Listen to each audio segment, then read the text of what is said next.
Welcome everybody back to the Nuggets of Gold podcast and YouTube channel. So me and Aiden are going to be talking about this Cowboys game a little bit. A very, very thrilling performance by the 49ers. One that they probably should have won this game by a lot more, but overall, like, it's playoff football. You just got to win. Nothing else really matters. You go and you get the W and you move on and you advance. And then we're going to be kind of previewing this Packers game a little bit. And we'll probably split this into a couple segments later in the week, but Aiden, how do you feel about or how did you feel right after the game ended in Dallas this Saturday or Sunday? In one word, I felt relieved. Niners, you mentioned it, probably should have won by 10 to 15. They were up, I think it was a 16-point game at one point, and they were running the ball at will, and they let the Cowboys get back into it. Cowboys, I think, had 2 possessions, down 6, to try to get a win. Weren't able to do it, but I think you hit it right on the head. A win is a win during the playoffs, and I'm super excited to watch the Niners play for another Saturday. And I love the matchup against the Packers this week. Yeah, so I think this Cowboys game was a little bit interesting for some people, but I do have to kind of toot my own horn on this one. If you remember, Aiden, I said I think this is one where you want the game to be about Dak coming back and Dak going out and winning it. And I said I think he's going to struggle. And I even talked about how great I think the receivers are. And Dak was pretty terrible. Like, Jimmy was bad too. Jimmy had the horrendous interception, a couple missed balls, but early on, Jimmy was very effective, and that's how they got out to a big lead. Dak was not good throughout the game. He was skipping a bunch of throws. You look at the end of the game where Cedric Wilson is wide open, and he throws him a pretty bad ball where he has to come over and make a diving play, doesn't come up with it. There are so many plays in that game where you can go back to and you can go, man, if Dak just has a couple of these plays that go a different way, the game could look completely different.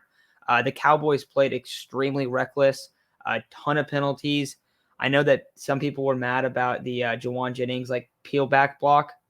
I don't know if you saw this one. Randy Gregory punched Debo in the head on a play. So I was like, all right, guys, like it's just it's physical playoff football. That's I don't know if we're gonna get mad about the Jawan Jennings peel back. Like, yeah, of course he's gonna be bringing it. He's going against Trayvon Diggs. Like, there's probably a lot of talking going on. So overall, this was a game where the Niners just came out and punched the Cowboys in the mouth. The opening drive that had to be the best opening drive of the entire season. That was really, really good. Now you could look back into a couple of the games where they was like against the Jags and stuff where they just ran out the clock for like 10 minutes. But in terms of chunk play after chunk play, they were gashing the Cowboys defense. And then the Cowboys defense came back and they showed why they're one of the better defenses in the league. Overall, though, the Niners defensive line without Nick Bosa was able to really come away with this one. The linebacking core, this is the first week where we've got to see all of those linebackers there. Fred ends up going down late, but when they were all in the field, they were flashing, making plays all over the place. Dre Greenlaw, he has been great since he's come back from injury. Having Aziz back was huge as well, but you really saw the like dominance and the depth of the 49ers front seven, and they rattled Dak. They completely rattled Dak.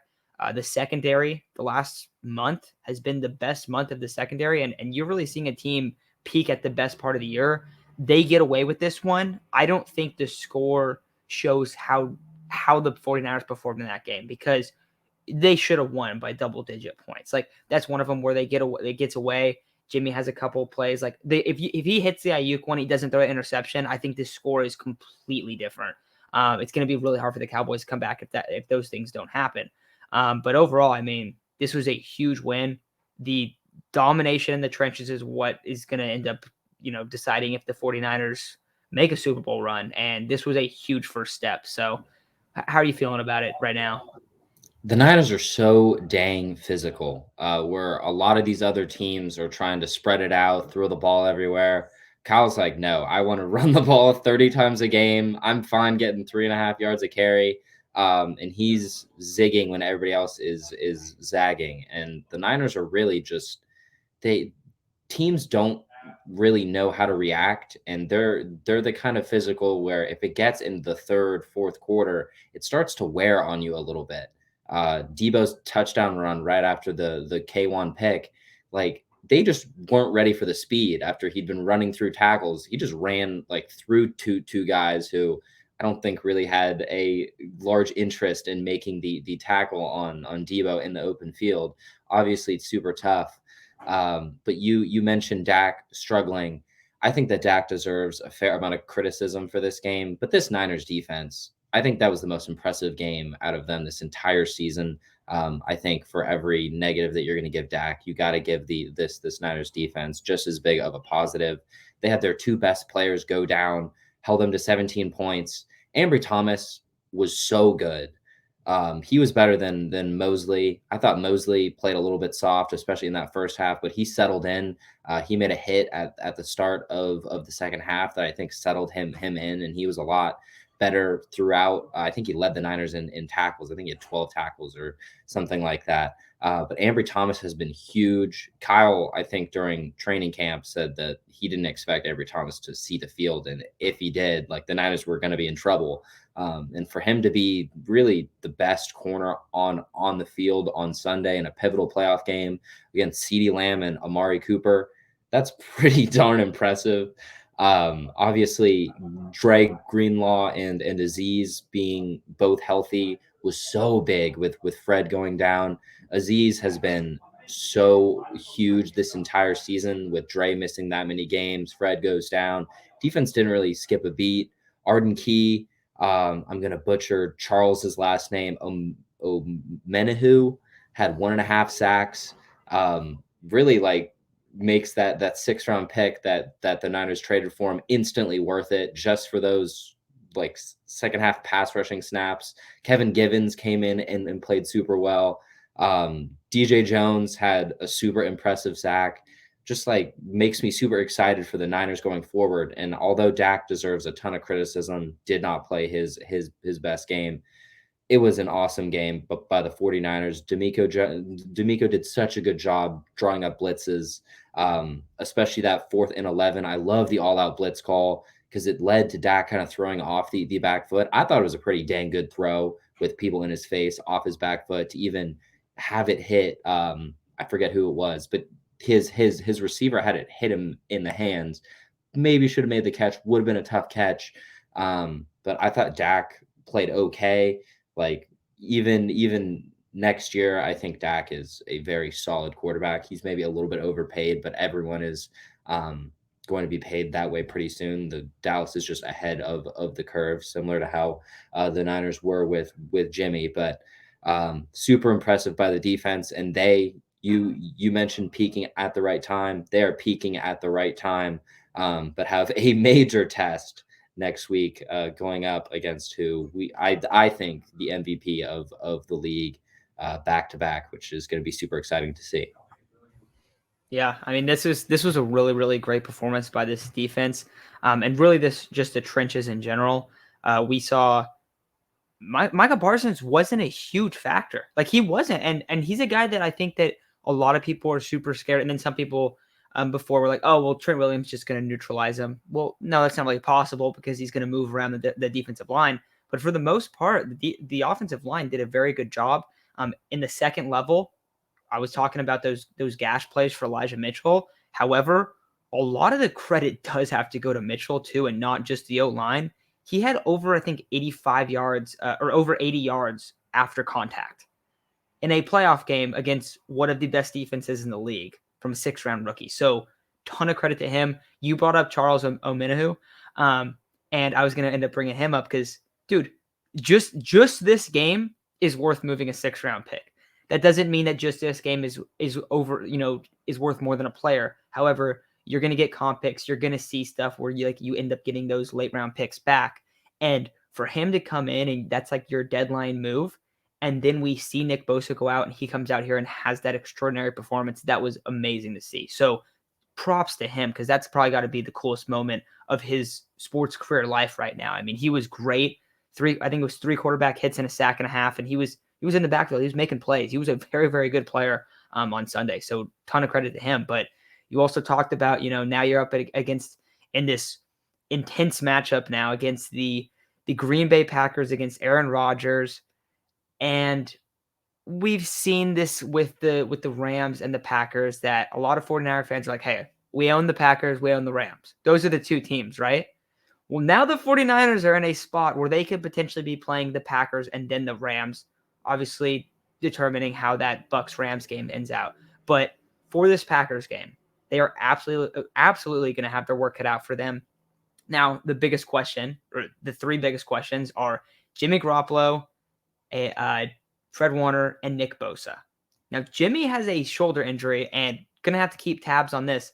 Some people are saying that there's a chance Trey Lance starts. I'm not going to go there. I feel like it's not that likely because he is expected to practice this week. So I'm expecting Jimmy Garoppolo to play. However, it is worth noting that it could be, there is a chance that Trey Lance starts, which is crazy because I don't think that I didn't see the play where he had a shoulder injury, but those three guys, I would expect them all to play. However, if they don't, obviously a lot of stuff just changes. Your offense changes a bunch if you don't have Jimmy and you have Trey Lance. Defensively, you're going to really need Fred Warner and Nick Bosa in this one. But for this game, we brought up how the trenches were so great last Sunday. They're going to have to show up this week, and they're going to have to rattle Aaron Rodgers. They're going to have to stop the Packers from being able to run the football, and they are going to need to take advantage of a matchup that they have a huge advantage in, which is in the run game, which is in that offensive line against the Packers' defensive line and linebackers. They need to be able to run the ball down their throat, and that is the clear recipe. And I feel like we talk about this every week. Oh, the 49ers need to go out there. They need to run the ball down this team's throat. But there have been some matchups where it's like, hey, you need to actually take advantage of these corners outside. In this game, we want to see what it looked like in the 2019 NFC Championship game. And this team has a better offensive line. They have a better running back. I believe that. Now, yes, Raheem Mostert had, an amazing performance against that Packers team, but Elijah Mitchell has been better in this year than Mostert was in 2019 through the duration of the year. You have Deebo Samuel. You have Brandon Ayuk. Your offense is more explosive than it was in 2019. And this Packers run defense, yes, it's better, but we have to remember that in 2019, it was like so atrociously bad. It's still really bad right now. In most categories, like rushing yards per carry, they're allowing like 4.5 yards per carry. I think you said before we started, Aiden. They're like 28th in explosives. Like they are so low on every single category. They're in 28th, 29, 30, 31, 32. Like they are dead last in some of the categories in terms of rushing run defenses. So this is one where, guess what? You're going to need to take control of time of possession. You're going to need to rattle Aaron Rodgers. You're going to have to try to neutralize Davante Adams as much as you can.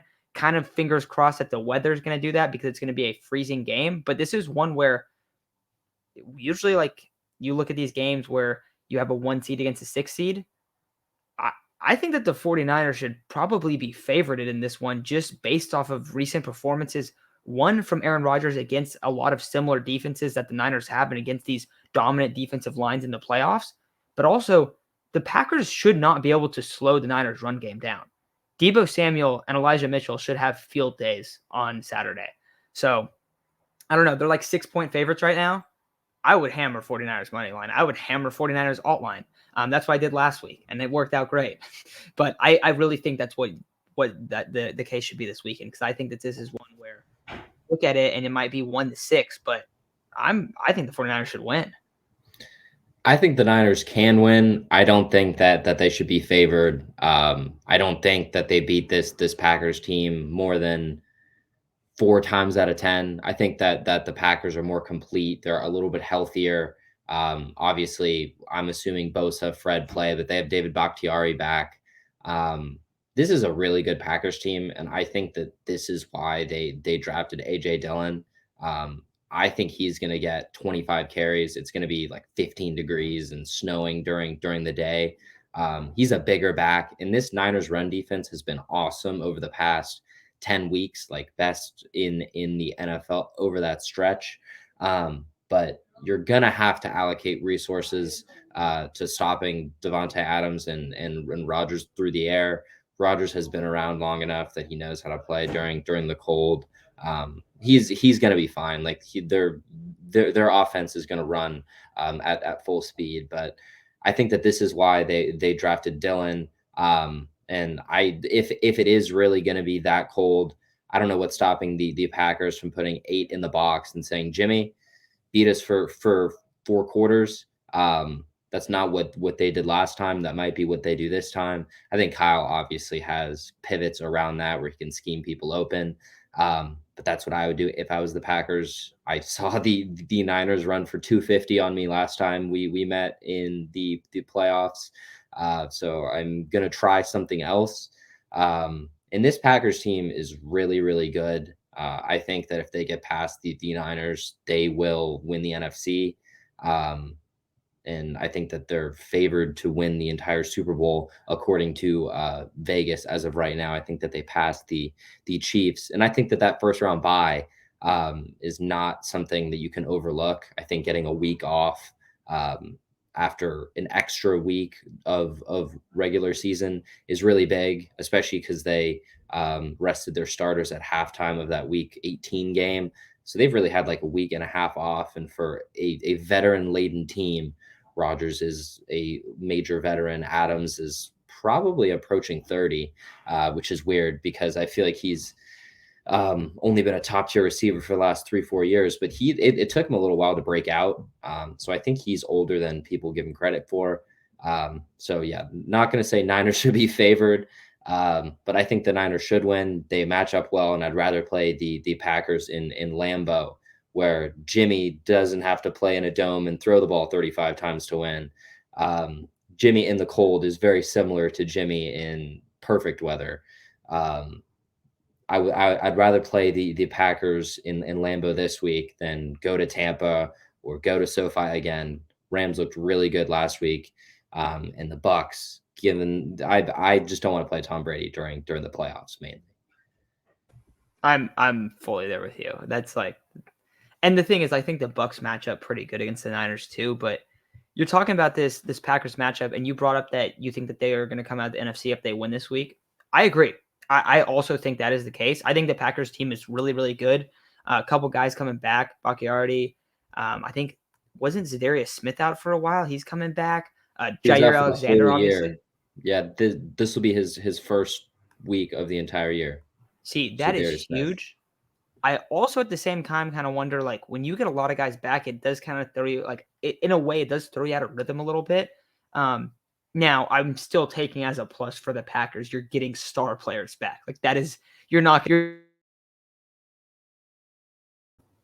I don't know, like if they're going to be at strength in this one. So that would be my big question there. But I mean, looking at this matchup though, Aiden, you're still thinking that the Packers have a slight advantage and they should be favored, because the only reason I don't is I look at, yes, AJ Dillon, that's a huge factor. And I think that's a good point because you bring up 2019. And I think that was something where I was like, all right, we got to be able to like establish something on the ground in some of these spots. Not to knock Aaron Jones. He's a great player, but he's not really oh, let's just pound the rock and let's just go slowly pick up a few yards every time.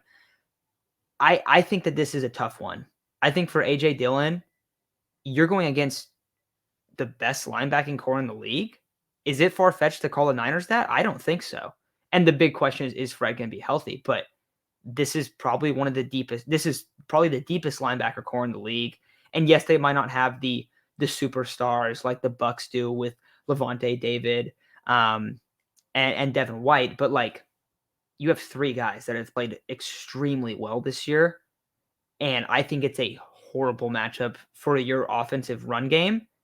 You're going to be able to move the ball. You're going to be able to get the ball to Adams. But that's been the case for every single game that the Niners have played in.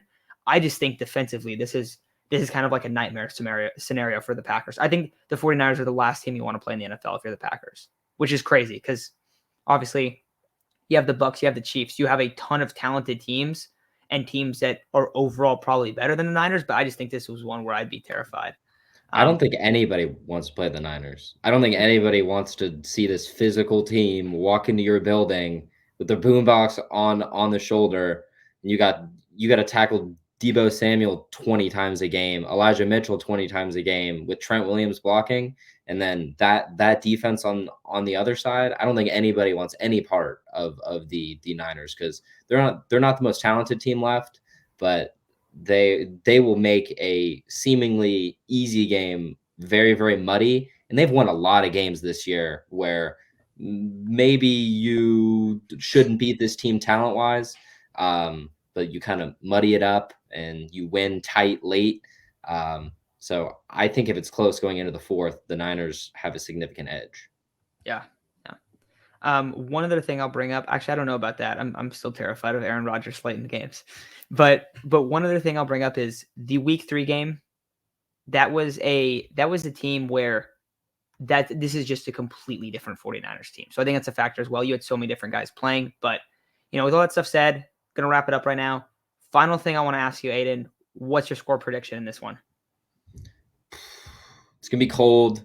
And I'm never gonna pick against the Niners. I'm gonna go 27-24.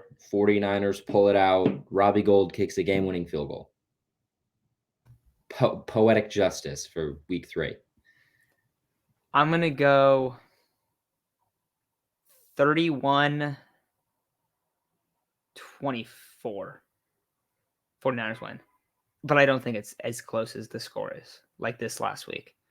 I don't know. I think the Niners have a huge edge. I won't be like this if they're playing the Bucks. I'm going to tell you that I probably would think they're going to lose, but I do think this is a game where they have a significant advantage, and I feel like there's a couple teams in the league that the 49ers match up really well against, and I think the Packers have consistently been there because they consistently don't hang with the Niners run game. I mean, you saw Trey Sermon have a good game earlier in the year. We've seen Trey Sermon in like 3 months, and now he was injured, but like we still haven't really seen him on the field. So I don't know. This is one, and maybe I'm totally wrong and the Packers go out and Aaron Rodgers balls out. Props to him if he does. I mean, I think he's MVP too, but we'll see how it all plays out. But I think it's going to do it for today's episode. We'll be talking 49ers football after this game, whenever it ends. I'll probably do a recap real quickly after, but probably nothing else for the rest of this week. Just kind of doing one, longer episode every week for the Niners. Going to talk about, some potential coaches that could move on after the season ends, but just kind of going through these games until the season ends, and then we'll start getting into off-season stuff after that. But with all that said, hopefully the 49ers go into Lambeau and come away with a massive win, and we'll be in the NFC Championship game next weekend. But with all that said, thank you all for listening, and we'll talk to you very soon.